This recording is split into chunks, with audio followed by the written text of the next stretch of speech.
नमस्कार, हमारा नाम है समरीन और आपने देखना शुरू कर दिया है लाइव सिटीज। देखिए, बिहार सरकार को सुप्रीम कोर्ट से एक और बड़ा झटका लगा है। आपको बता दें कि बिहार सरकार की 1 जुलाई 2015 की अधिसूचना को सुप्रीम कोर्ट ने रद्द कर दिया है। यानी कि बिहार सरकार को back to back Supreme Court से डबल झटका भी लग गया है। और अब सवाल ये है कि क्या आरक्षण के मिल रहे लाभ को भी वापस ले लिया जाएगा। तो आज हम इसी मुद्दे पर सीधी बातचीत करेंगे। सीनियर जर्नलिस्ट ज्ञानेश्वर जी से हम आपसे जानना चाहेंगे कि अब एक और झटका लग गया है। क्या फैसला है सुप्रीम कोर्ट का? नहीं, देखिए समरीन, आपने ठीक कहा कि 1 जुलाई 2015 को देखिए नीतीश कुमार की सरकार ने यह फैसला किया था कि तांती ततबा जो पान समाज है बिल्कुल उसे शेड्यूल कास्ट में आरक्षण का लाभ दिया जाएगा।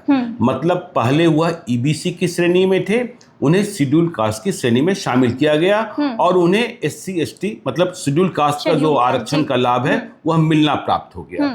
और सरकार ने इस संबंध में अधिसूचना जारी की, सरकारी नौकरियां मिलने लगी, जनप्रतिनिधि बनने लगे जो रिजर्व क्षेत्र थे। सीधा सीधा समझिए ना कि देखिए जो सुरक्षित क्षेत्र थे वहां से तांती ततबा जाति के लोग चुनाव लड़ सकते थे। बिल्कुल आपको याद होगा आईपी गुप्ता, आपने ही पान समाज के मतलब पटना में जो सम्मेलन हुआ था उसे कवर भी किया था। तो अब ये लोग सुप्रीम कोर्ट के फैसले के बाद चौराहे पर खड़े हो गए। सुप्रीम कोर्ट ने कहा कि बिहार सरकार ने गलत तरीके से जो अधिकार प्राप्त नहीं था, एससी कैटेगरी में शामिल करने का अधिकार प्राप्त नहीं था, उसमें छेड़छाड़ कर तांती ततबा को इसका लाभ दिया गया। और अब सुप्रीम कोर्ट कह रहा है कि इस लाभ को वापस करना होगा। वापस करना होगा। देखिए ये बड़ा फैसला है, बड़ा फैसला। तो अब जो तांती ततबा एससी का लाभ प्राप्त कर, उस कैटेगरी का लाभ प्राप्त कर सरकारी नौकरी प्राप्त कर लिए, उनका क्या होगा? बिल्कुल उनका क्या होगा? तो सुप्रीम कोर्ट कह रहा है कि आप उन्हें ईबीसी कोटे में समायोजित कीजिए। अच्छा, और वहां जो आपने भर्तियां की हैं एससी कोटे में उसे रिक्त कीजिए। मतलब वहां रिक्तियां उत्पन्न होगी। और देखिए अब सोशल कॉन्फ्लिक्ट पैदा होगा।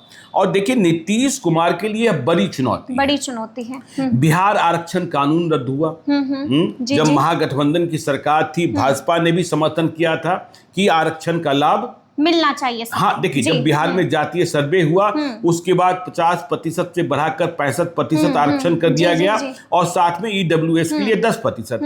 पटना हाईकोर्ट ने उसे निरस्त कर दिया। ठीक है, अब सुप्रीम कोर्ट ने इसे निरस्त कर दिया। इस पर भी आंदोलन होगा। देखिए तांती ततबा को जब एससी का लाभ मिला 2015 में तो उनके कई मुखिया चुनाव जीत गए, वार्ड काउंसिलर चुनाव जीत गए, वार्ड पार्षद चुनाव जीत गए। इस मुद्दे पर अभी सुप्रीम कोर्ट चुप है कि जो ये जीते हुए नौकरियों के मामले में तो कह दिया जी। हाँ, कि वो रिक्ति आपको देनी होगी एससी और इन्हें ईबीसी में समायोजित करना होगा। लेकिन जो जीते हुए हैं क्या वे जीते रहेंगे, अपने पद पर बने रहेंगे? क्योंकि लाभ यह भी हो सकता है कि अभी जीत गए हैं तो वे अभी बने रहें, लेकिन आगे से उन्हें इस कैटेगरी के जो क्षेत्र हैं वहां चुनाव लड़ने का अधिकार प्राप्त नहीं होगा। और देखिए बड़ा पॉलिटिकल सवाल यह है कि नीतीश कुमार ने कहा कि देखिए हम सुप्रीम कोर्ट जाएंगे जब बिहार आरक्षण कानून रद्द हुआ।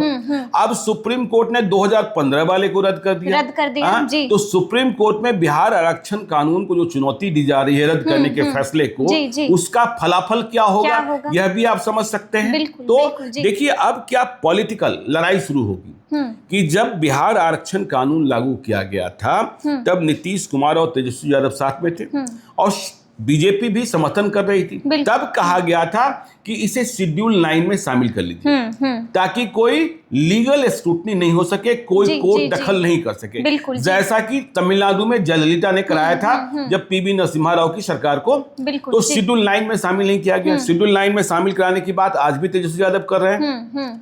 और देखिए चुनाव में एक मुद्दा उठ रहा था कि बीजेपी की सरकार आएगी तो दिया हुआ आरक्षण छीन लिया जाएगा। सरकार आरक्षण नहीं छीन रही है, लेकिन कोर्ट दिए हुए आरक्षण को गलत मानते हुए आरक्षण को रद्द कर रही है नए नए कानून को। तो अब तो जन मतलब लोगों के बीच में यह मैसेज जो विपक्ष है वह प्रचारित करेगा ना, वह स्कोर करेगा ना। विपक्ष तेजस्वी ने भी कह दिया था कि वह स्कोर करेगा ना कि देखिए हम तो पहले से कह रहे थे, और देखिए परिणाम क्या निकला कि देश में मोदी की सरकार बनी, एनडीए की सरकार बनी।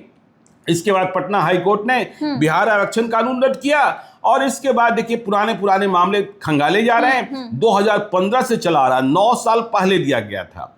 और देखिए तब सरकार का तर्क था कि जो राज्य आयोग है उसकी अनुशंसा पर हमने तांती तत्वा को पान मानते हुए आरक्षण दिया है। देखिए जब आपके साथ हम संवाद कर रहे हैं, इसके पहले हमने पान समाज के नेता आईपी गुप्ता से भी बातचीत की। उन्होंने कहा आज हम कहीं नहीं खड़े हैं, ठीक है ना।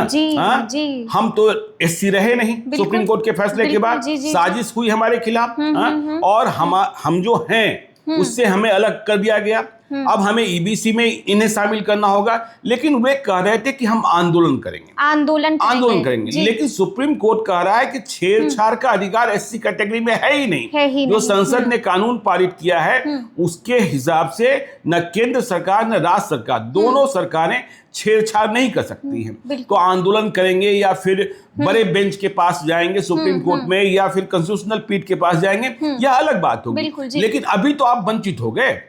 और जो लोग, भाई देखिए अभी बिहार में भर्तियां हो रही है लगातार, नौकरी दी गई है, बहालियां हुई हैं, 3 लाख के करीब शिक्षक बहाल हुए हैं। उसमें भी बड़ी संख्या में, चाहे संख्या जितनी हो, तांती तत्वा होंगे जो एससी कैटेगरी से शिक्षक बहाल हुए होंगे बीपीएससी से। अभी फिर से बीपीएससी तैयारी 3.0 होने जा रहा है, सिपाही भर्ती हो रही है। तो इसमें जो इन्हें लाभ प्राप्त होना था वह लाभ तो तत्काल छिन गया। बिहार आरक्षण कानून के हिसाब से जो रद्द किया पटना हाई कोर्ट ने, 15% जो एक्स्ट्रा मिलने वाला था वह छिन गया। तो नीतीश कुमार के लिए यह बड़ी चुनौती है, बड़ा सेटबैक है। क्योंकि एनडीए की सरकार में है, और जनता तो सवाल करेगी कि भाई देखिए आपने आरक्षण का लाभ देने की बात की, आरक्षण का लाभ दिया भी, लेकिन वह छिन जा रहा है। और बिहार में जहां रोजगार ऐसे ही कम है, जहां आरक्षण की बात पर, जात की बात पर बड़े बड़े आंदोलन हो जाते हैं, वहां इन फैसलों पर बड़ा घमासान होगा समरीन, और सवाल तो पूछे जाएंगे। और देखिए शेड्यूल 9 की बात हो रही है, लेकिन शेड्यूल 9 में मोदी सरकार बिहार आरक्षण कानून को समाहित कर लेगी, मुझे इस बात का भरोसा नहीं लगता है, क्योंकि फिर पंडोरा बॉक्स पूरे देश में खुल जाएगा। बिल्कुल जी। झारखंड कहेगा, छत्तीसगढ़ कहेगा, उड़ीसा कहेगा, जितने अलग अलग प्रदेशों में अलग अलग तरीके का प्रक्रिया है और आरक्षण बढ़ाने की मांग करेंगे। तो नीतीश कुमार बैकफुट पर, और आपने ठीक कहा कि बैक टू बैक उन्हें झटका, बैक टू बैक उन्हें झटका लग रहा है। पटना हाई कोर्ट से झटका लग रहा है, सुप्रीम कोर्ट से झटका लग रहा है। तांती तत्वा अब क्या करेंगे? आंदोलन करेंगे। पहले तो भाई एससी कैटेगरी से हटाइए, सुप्रीम कोर्ट के फैसले के हिसाब से ईबीसी में उन्हें शामिल कीजिए। जिन्हें आपने नौकरियां दी हैं उन्हें ईबीसी में समायोजित कीजिए। तो ईबीसी में यदि आप समायोजित करेंगे तो ईबीसी की जो हिस्सेदारी है, वर्तमान हिस्सेदारी है, वह कम हो जाएगी, क्योंकि तांती तत्वा वापस आ गया, और उधर एससी में वैकेंसी बढ़ेगी, ठीक है ना। लेकिन जो जीते हुए मुखिया हैं, वार्ड काउंसलर हैं, उनका क्या होगा? अभी चुप है। लेकिन देखिए एक बात मान भी लीजिए कि यदि अभी जीत गए हैं, वे अपना कार्यकाल पूरा भी कर लेंगे, लेकिन आगे से तो नहीं लड़ पाएंगे। इस रिजर्व क्षेत्र से देखिए, आप लोकसभा चुनाव के समय की बात ही याद कीजिए, आईपी गुप्ता कहां से टिकट की दावेदारी की बात कर रहे थे। जम्मू से चुनाव लड़ना चाहते, समस्तीपुर से चुनाव लड़ना चाह रहे थे, लेकिन क्या लड़ पाएंगे? और देखिए अब इसी तरीके से लड़ाई चौपाल की भी शुरू होगी।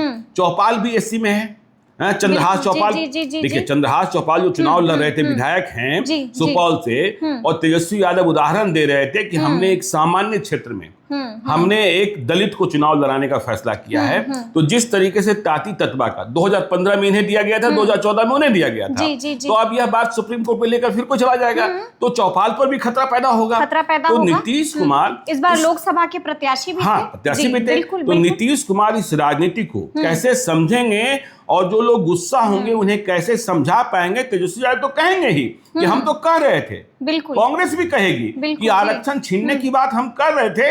अब देखिए आरक्षण अदालतें छीन रही हैं। बिल्कुल बिल्कुल। जी। तो अब देखना होगा कि आगे आगे क्या कुछ होता है, लेकिन हमने आपको तफसील से बताया है कि नीतीश सरकार को एक और बड़ा झटका लग चुका है और विपक्ष को एक और बड़ा मुद्दा मिल चुका है।